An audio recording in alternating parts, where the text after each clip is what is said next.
నమస్కారం, మీరు చూస్తున్నారు HN19. తిరుపతి జిల్లా వాకాడు వ్యవసాయ మార్కెట్ కమిటీ కార్యాలయం ఆవరణలో శుక్రవారం జగనన్నకు చెబుదాం కార్యక్రమం నిర్వహించారు. ఈ కార్యక్రమానికి గూడూరు రెవెన్యూ డివిజన్ అధికారి ఎం కిరణ్ కుమార్ పాల్గొని దుగరాజపట్నం, ముట్టెంబాక గ్రామాల్లో తుఫానుకు ఇల్లు దెబ్బతిన్న బాధితులకు 4,000 రూపాయల చొప్పున నగదు అందించారు. అనంతరం ఆర్డీఓ కిరణ్ కుమార్ మాట్లాడుతూ ప్రభుత్వ అధికారులు బాధ్యతగా పనిచేస్తేనే ప్రభుత్వ లక్ష్యాలు నెరవేరుతాయన్నారు. పేదల సంక్షేమం కోసం ప్రభుత్వం అనేక కార్యక్రమాలు చేపడుతోందన్నారు. వాకాడు రాజకీయ చైతన్యం కలిగిన మండలమని సమస్యలన్నింటినీ పరిష్కరించేందుకు ప్రభుత్వం అన్ని చర్యలు తీసుకుంటుందన్నారు. అనంతరం జడ్పీటీసీ సభ్యులు రౌతు రామకృష్ణ, మండల వ్యవసాయ సలహా మండలి సభ్యులు దువ్వూరు అజిత్ కుమార్ రెడ్డిలు మాట్లాడుతూ పేద ప్రజల సంక్షేమమే సీఎం వైఎస్ జగన్మోహన్ రెడ్డి లక్ష్యమన్నారు. తుఫాను కారణంగా తీర గ్రామాల్లో కరెంటు స్తంభాలు చాలా వరకు పడిపోయాయని అన్నారు. స్పందన కార్యక్రమంలో 66 అర్జీలు వచ్చాయని ఈ సందర్భంగా గుర్తు చేశారు. ఈ కార్యక్రమంలో మండల తహసీల్దార్ నరసింహారావు, ఎంపీడీఓ గోపీనాథ్, వైఎస్ఆర్సీపీ నాయకులు, వాకాడు మండల సర్పంచ్ల సంఘం అధ్యక్షులు దువ్వూరు భాస్కర్ రెడ్డి, ముట్టంబాక గ్రామ సర్పంచ్ అనిల్ రెడ్డి, వాకాడు గ్రామ సర్పంచ్ బండి వెంకటరత్నమ్మ, మహేంద్ర, నిడుగుర్తి గ్రామ సర్పంచ్ మల్లాపు నాగరాజు, మారంరెడ్డి కిరణ్ కుమార్ రెడ్డి, వివిధ శాఖల అధికారులు, సచివాలయ సిబ్బంది, మహిళా సంరక్షకురాలు, వైఎస్ఆర్సీపీ నాయకులు, కార్యకర్తలు తదితరులు పాల్గొన్నారు. ఏ డిపార్ట్మెంట్ అయితే ఆ డిపార్ట్మెంట్ ఆ ఫిర్యాదుదారుడికి కాల్ చేసి ఆ గ్రామానికి వెళ్లి అతనితో మాట్లాడి అతని సమస్య ఎప్పటికి పరిష్కారం అవుతుంది అంటే అప్పటికప్పుడే సమస్యలు పరిష్కారం అయ్యేవి ఉంటాయి. కొన్ని ఫైనాన్షియల్ రిలేటెడ్ ఉంటాయి, కొన్ని ల్యాండ్ బేస్డ్ ఇష్యూస్ ఉంటాయి. వీటినన్నిటినీ కూడా పరిష్కారం చేయడం జరుగుతుంది. కానీ జగనన్నకు చెబుదామనే కార్యక్రమము ఒక ఫోన్ కాల్ 1902తోనే కాకుండా జిల్లా స్థాయిలో ప్రతి బుధవారము మరియు శుక్రవారము మండల స్థాయిలో అందరూ జిల్లా స్థాయి అధికారులు మరియు మండల డివిజన్ స్థాయి అధికారులు వచ్చి అర్జీదారుల యొక్క సమస్యలు విని ఆ సమస్యలకు పరిష్కారం చూపేయడానికి జగనన్నకు చెబుదామనే కార్యక్రమం ఏర్పాటు చేయడం జరిగింది. ఇక్కడ ఈ జగనన్నకు చెబుదాం కార్యక్రమానికి కంటే ముందు మనము ఈ మిచాంగ్ తుఫాన్ గురించి మనం చర్చించుకోవాలి. ఇక్కడ వాకాడు కొన్ని వందల సంవత్సరాల నుంచి అనేక తుఫాన్లు ఎదుర్కొనింది. అనేక తుఫాన్లు ఈ ప్రాంతంలో తీరాన్ని కూడా దాటాయి. చాలా మంది పెద్దలందరితో కూడా మాట్లాడడం జరిగింది. సార్, అనేక తుఫాన్లు మేము చూసాము గత 40 సంవత్సరాల్లో, కానీ మిచాంగ్ లాంటి తుఫాన్ను మేము చూడలేదు, ఇంత తీవ్ర నష్టాన్ని కలిగిస్తుందని మేము ఊహించలేదు అన్నారు. ఇది వాస్తవం. ఎందుకంటే మనకు ఇండియన్ మెటీరియలాజికల్ డిపార్ట్మెంట్ కూడా ఇది ఎక్కడ తీరం దాటుతుంది అని కూడా పూర్తి స్థాయిలో చెప్పలేకపోయింది. ఎందుకు అంటే మామూలుగా బంగాళాఖాతంలో ఏర్పడిన అల్పపీడనము ఏదో ఒక ప్రాంతంలో తీరాన్ని దాటి బలహీనపడడం జరుగుతుంది. కానీ ఈ మిచాంగ్ తుఫాన్ ఏంటంటే మనకు అల్పపీడనం ఏర్పడిన ప్రాంతం నుంచి అది తుఫానుగా, వాయుగుండంగా, తీవ్రమైన తుఫానుగా మారి తీరాన్ని దాటేటప్పుడు సముద్ర తీరానికి 20 కిలోమీటర్ల దూరంలో కేంద్రీకృతమైంది. భక్తవత్సలం రెడ్డి అన్న, తర్వాత రౌత్ రామకృష్ణ, మేము అసలు ఒక్క క్షణం కూడా నిద్రపోలేదు, ఒక్క నిమిషం కూడా నిద్రపోలేదు. సీఎం గారి పర్యటన విజయవంతం చేయాలి. ఎందుకంటే ఇంతమంది మిచాంగ్ తుఫానులో బాధపడిన బాధితులు ఎవరైతే ఉన్నారో ఆ బాధితుల యొక్క సమస్యలను ముఖ్యమంత్రి గారి దృష్టికి తీసుకెళ్లాలన్న ఉద్దేశంతో దీన్ని ఏం చేస్తే బాగుంటుంది అంటే అతి స్వల్ప కాలంలో ముఖ్యమంత్రి గారికి పూర్తి నష్టాన్ని మనము చూపించగలగాలి అన్న తర్వాత ఏం జరిగిందంటే ఇది ఒక డ్రోన్ టీమ్, 3 డ్రోన్ టీమ్స్ తెప్పించడం జరిగింది. ఆ 3 డ్రోన్ టీమ్స్ ని తెప్పించి తిరుపతి నుంచి డిపార్ట్మెంట్ వారిగా అగ్రికల్చరు, హార్టికల్చరు, ఆక్వా, తర్వాత R&B, Panchayati Raj department wise videos తీయించడం జరిగింది. ఇది తీసిన తర్వాత ప్రభుత్వానికి, జిల్లా కలెక్టర్ ద్వారా ప్రభుత్వానికి కూడా పంపించడం జరిగింది. ఇలా మనము మొత్తము తుఫాను బాధితులు ఎవరైతే ఉన్నారో వాళ్ళందరికీ 25 కేజీల బియ్యము మరియు రీహాబిలిటేషన్ సెంటర్ లో ఉన్న వాళ్ళకి అమౌంట్ ఇస్తే అది యూనిఫామ్ గా ఉంటుంది. ఇప్పుడు వాకాడుకు సంబంధించి ఇంకా కొన్ని గ్రామాల్లో బియ్యం రాలేదు, ఇంకా కొన్ని గ్రామాలలో డబ్బులు రాలేదనేసి మనకు ఇక్కడ కార్యాలయంలో ప్రజాప్రతినిధులు కానీ అలాగే శాసనసభ్యుల దగ్గరికి, శాసన మండలి సభ్యుల దగ్గరికి, తర్వాత మన మినిస్టర్ గారికి కాకాని గోవర్ధన్ రెడ్డి సార్ దగ్గరికి కూడా తీసుకెళ్లడం జరిగింది. ఈ విషయాలన్నీ కూడా కలెక్టర్ ద్వారా ప్రభుత్వానికి పంపించడం జరిగింది. అక్కడి నుంచి అప్రూవల్ వచ్చిన తర్వాత వాళ్ళకు కూడా ఇవ్వడం జరుగుతుంది. ఎందుకంటే కమ్యూనికేషన్ లేదు. అలాంటి సమయంలో fire department, SDRF, NDRF teams తో కోఆర్డినేట్ చేసుకుని వీళ్ళందరినీ కూడా బాలరెడ్డిపాలెం తీసుకొని వచ్చి ఇక్కడ రెస్క్యూ ఆపరేషన్ చేసిన తర్వాత ఈ సంఘటనని ముఖ్యమంత్రి గారు చూశారు.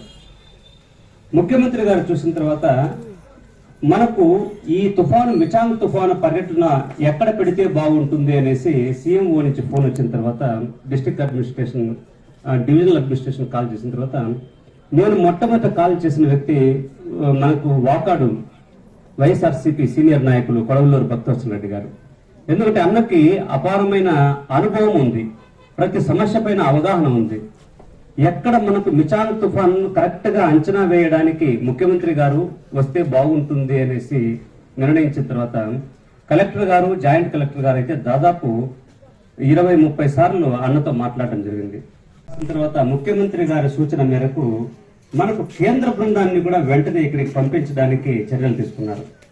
ఇప్పుడు ఆ కేంద్ర బృందము మనకు వాకాడు గ్రామానికి ముఖ్యమంత్రి గారు ఏ పర్యటన చేశారో ఆ ప్రాంతాలను ఒకసారి చూపించాలన్న ఉద్దేశంతో, అంటే మనకు వర్షము తీరాన్ని దాటిన తర్వాత 7వ తేదీ తీరాన్ని దాటింది, కానీ ఒక వారం రోజుల పాటు ఆ ఫ్లో అంతా వెళ్ళిపోయిన తర్వాత కనపడవు, ఎంత నష్టం జరిగిందో కనిపించదు.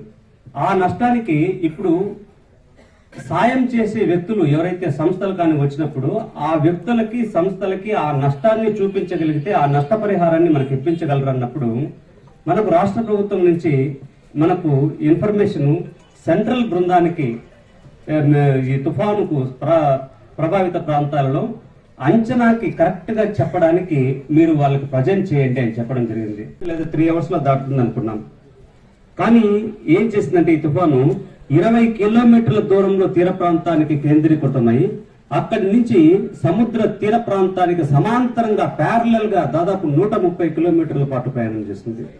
దీంతో ఈ తుఫాను ఆ దిశ అనేది ఎవరు అంచనా వేయలేకపోయారు. దీంతో మనకు తీవ్ర నష్టం జరిగింది.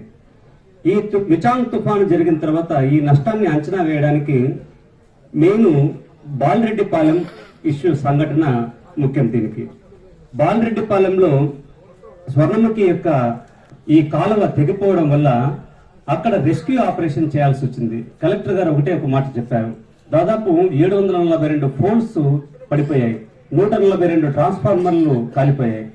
ఇక్కడ ఇంత కాలిపోయిన తర్వాత కమ్యూనికేషన్ వ్యవస్థ కూడా చిన్నభిన్నమైపోయింది. ఒకరితో ఒకరు మాట్లాడుకోలేని, ఒకరితో ఒకరు సంభాషణ చేసుకోలేని పరిస్థితి. ఈ విషయము ఒక చావు కూడా జరగకూడదు ఈ తుఫాను వల్ల అనేసి జిల్లా కలెక్టర్ గారు ఆదేశించడం జరిగింది. వల్ల దాన్ని పోస్ట్ పోన్ అయింది. దాంట్లో భాగంగానే ఈ రోజు మనకి ఈ కార్యక్రమాన్ని వాకాడు మండలంలో అందరూ జిల్లా డివిజన్ స్థాయి అట్లే మండల స్థాయి అధికారులతో సమస్యలు ఉంటే వెంటనే పరిష్కరించేదానికి ఇక్కడే ఆన్లైన్ లో ఎంటర్ చేసి దాని పరిష్కార మార్గాన్ని సూచిస్తాం. కాబట్టి ఈ మీటింగ్ అనంతరం అర్జీలు తీసుకుంటాము. అన్ని డిపార్ట్మెంట్ వాళ్ళు వచ్చినారు, సో ఇక్కడే మాట్లాడతారు. కాబట్టి ఈ కార్యక్రమాన్ని ప్రారంభించడంలో ప్రధానంగా జరిగాయి. ఆర్టీఓ గారు ప్రతిరోజు ప్రతి గ్రామం దాదాపు ఈ ప్రాంతంలో జరిగినటువంటి నష్టాన్ని స్వయంగా ఆయన కళ్ళతో చూసినటువంటి పరిస్థితులు జిల్లా అధికార యంత్రాంగం కూడా. కానీ ఒక గ్రామంలో ఉదాహరణకు వాకాడు మెయిన్ విలేజ్ తీసుకుంటే స్వర్ణముఖి బ్యారేజ్ లేకి వాకాడు డ్రైన్ వాటర్ పోయేటువంటి ఏర్పాటు ఒక 3 డ్రైన్ కెనాల్స్ ఉన్నాయి.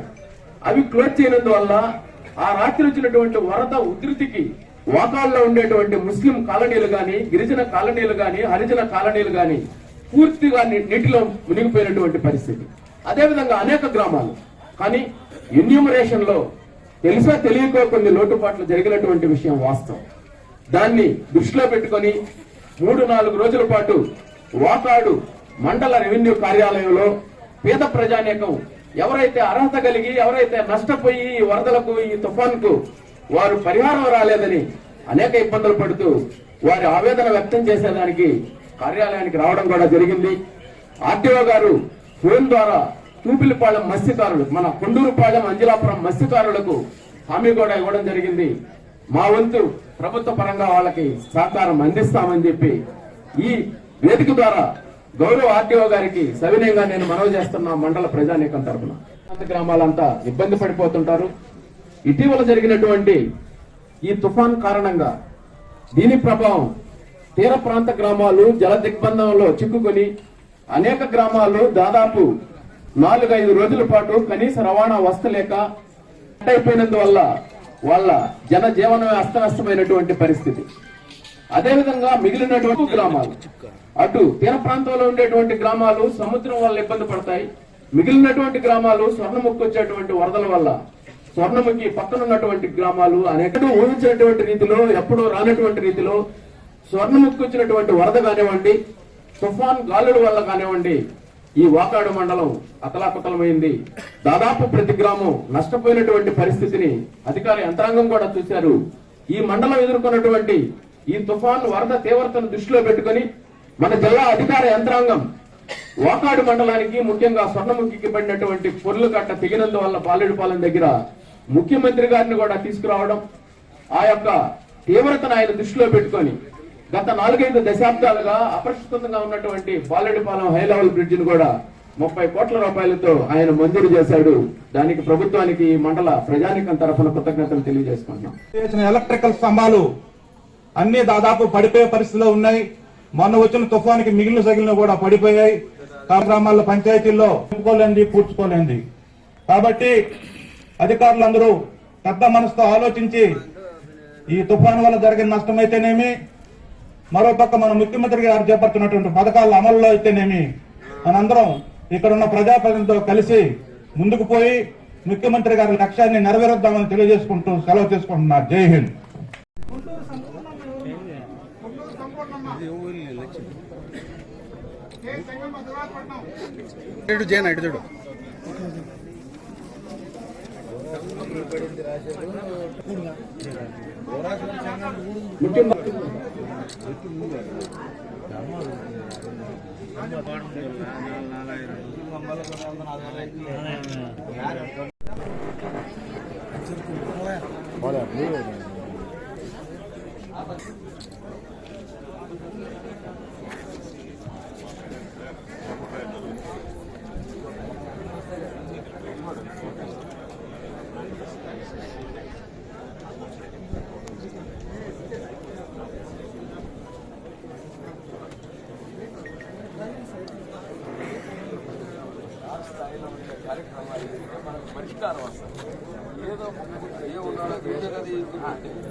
మరిన్ని అప్డేట్స్ కోసం మన HN9 టీవీ ఛానల్ ని సబ్స్క్రైబ్ చేసుకోండి.